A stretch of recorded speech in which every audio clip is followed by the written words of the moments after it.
I live in Los Angeles, in a private home and in the garden, facing the house like a frozen guardian. There's a statue of me, 2 stories high, carved in white marble, commissioned by my husband as a gift. He doesn't know that every night, I slip out of this house wearing whatever dress another man tells me to wear. And I don't go to where I say I'm going. Every evening, I tell him I'm visiting the child we're planning to adopt.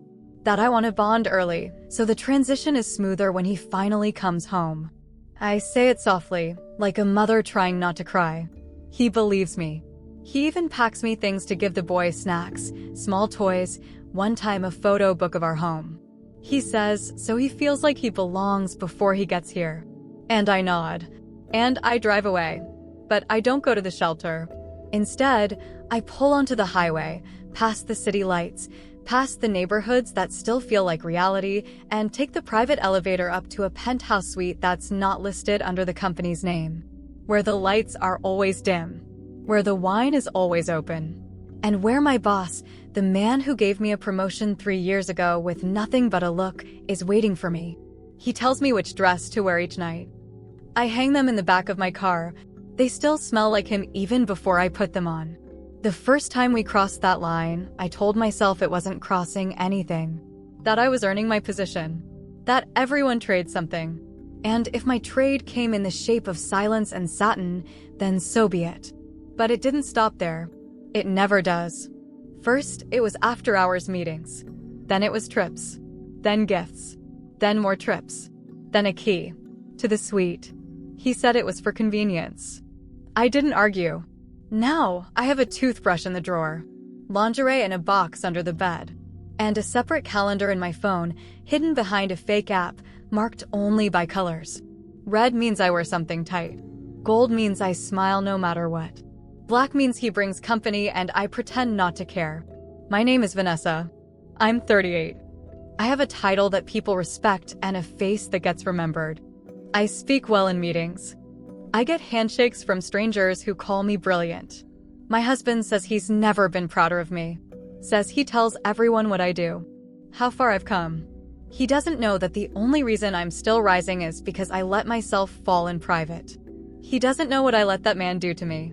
What I do in return. What I whisper when it's over, just so he doesn't replace me with someone younger. 3 years ago, when I first brought up the idea of adoption, I wasn't even sure I meant it.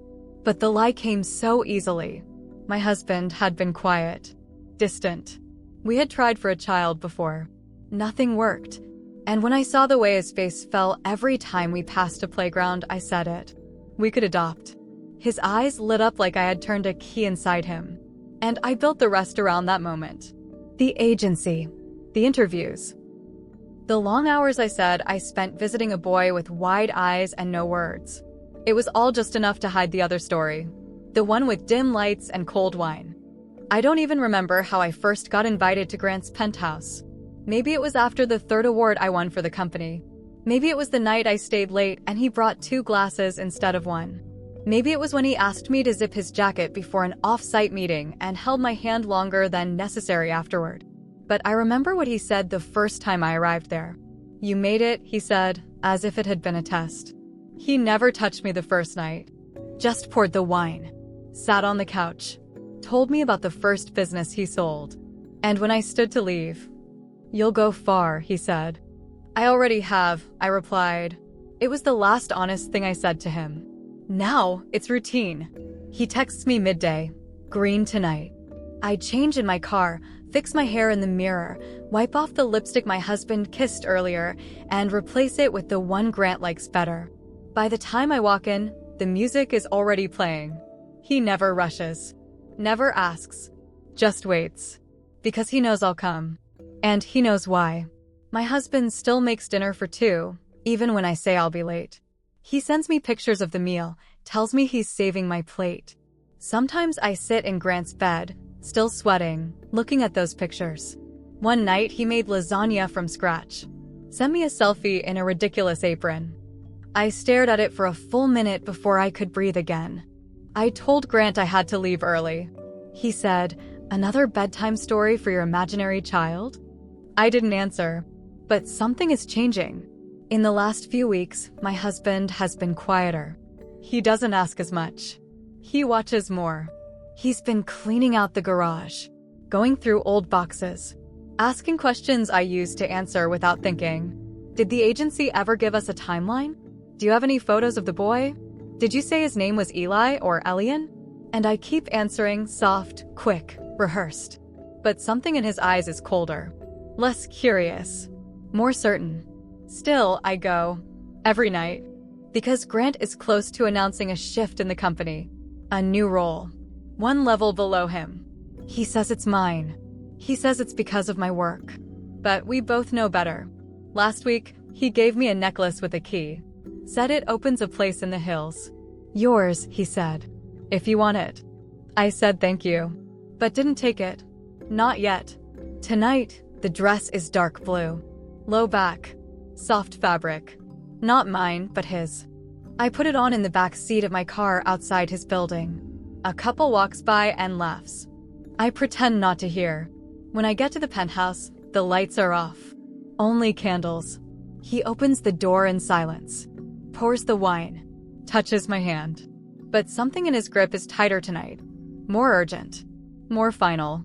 He whispers something against my neck. I don't even hear it, because in the back of my mind, I hear something else. My husband's voice. From this morning, asking if I wanted him to drive me. Just to see the place, he said. I won't come in. I said no. Too quickly. Too firmly. Now I sit on Grant's bed, watching the curtains shift from the breeze, feeling a cold sweat build at the base of my spine. And I realize something. The last 3 years have been a balancing act. And I just stepped too far. Because somewhere outside this building, someone knows something they weren't supposed to. And they're not going to ask. They're going to act. The next morning felt unnaturally quiet. The kind of quiet that doesn't rest, but pulses beneath the floorboards.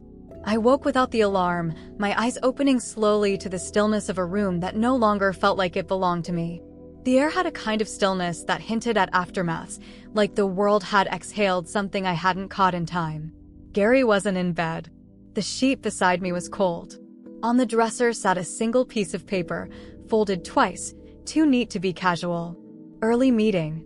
Left you breakfast. Love you. His handwriting was perfect. Too perfect.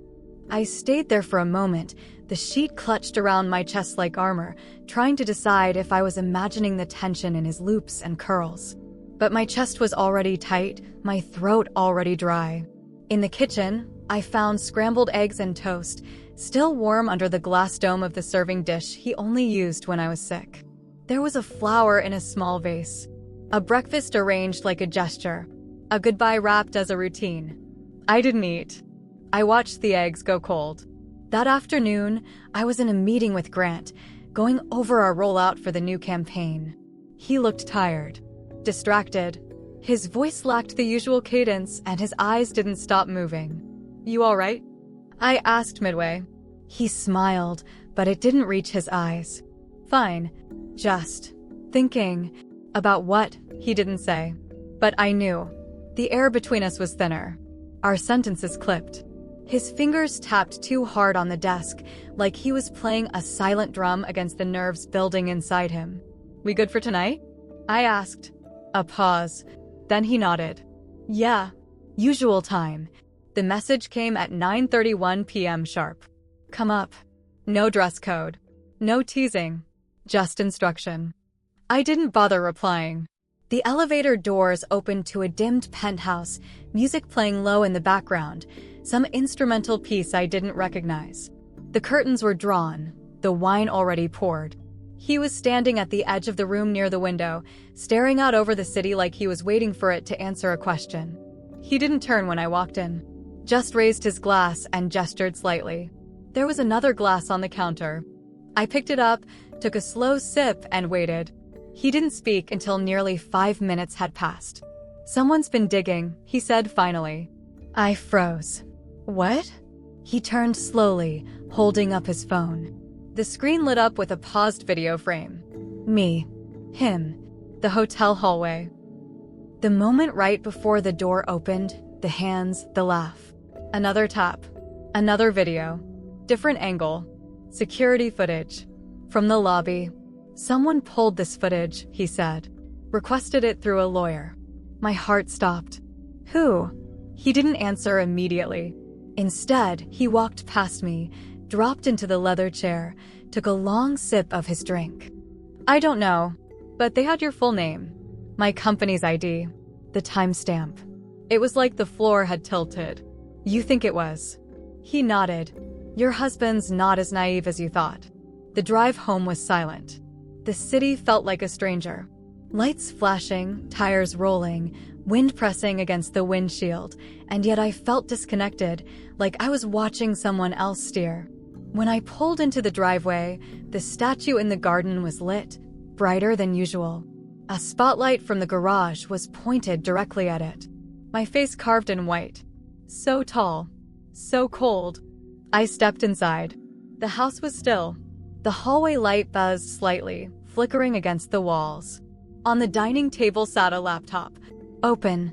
Paused video on the screen. Another night. Another angle. Me. Draped over Grant.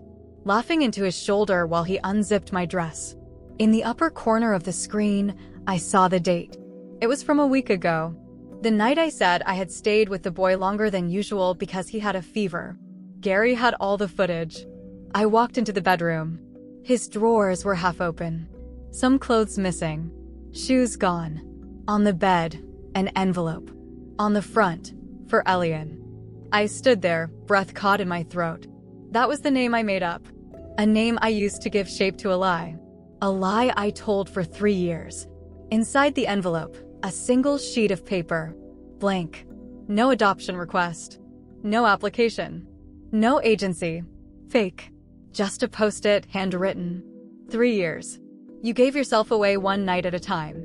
I needed only 3 days to take it back. The next morning, I showed up at work. The office felt colder. People nodded less. My name wasn't mentioned in the meeting agenda. At noon, whispers began. Emergency board call. Press inquiries. Someone had leaked. The video.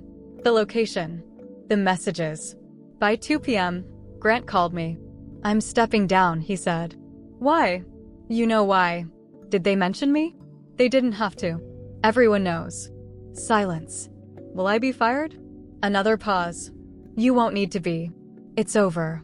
Click. When I got home, Gary was there. Sitting on the couch, duffel bag beside him, his wedding ring on the table. He didn't stand. Didn't yell. Didn't cry. I stood in the doorway. Where are you going? He looked at me for a long moment. I'm leaving the lie. You can keep the house. My voice cracked. Can we talk? No. You spent 3 years talking with your hands, your dress, your silence. That conversation's over. I stepped forward. I can fix it. You already fixed it, just not with me. He picked up the bag. Stopped at the door. You gave everything to a man who never had to ask. And you're surprised someone noticed. The door closed. For days, I didn't speak. Didn't move. The lights stayed off. The wine stayed corked. Emails went unanswered. Voicemails piled up. Then a letter. From Grant. Short. They took my shares. They froze my access. I sold the penthouse. Don't reach out. At the bottom, he scribbled. You burned clean. Now you live with the ashes. I live alone now. In the same house. With the same marble monument staring through the windows. The statue means nothing now. It used to be a tribute. Now it's a tombstone. Some nights, I sit by the pool with the lights off, barefoot, robe wrapped tight, listening to the wind move through the glass. Waiting. Not for him. Not for Gary. Just for something to shift. But nothing does. And maybe that's the real ending. Not fire. Not fury. Just stillness. A statue in a garden. A woman in a house she no longer owns, even if her name is still on the deed.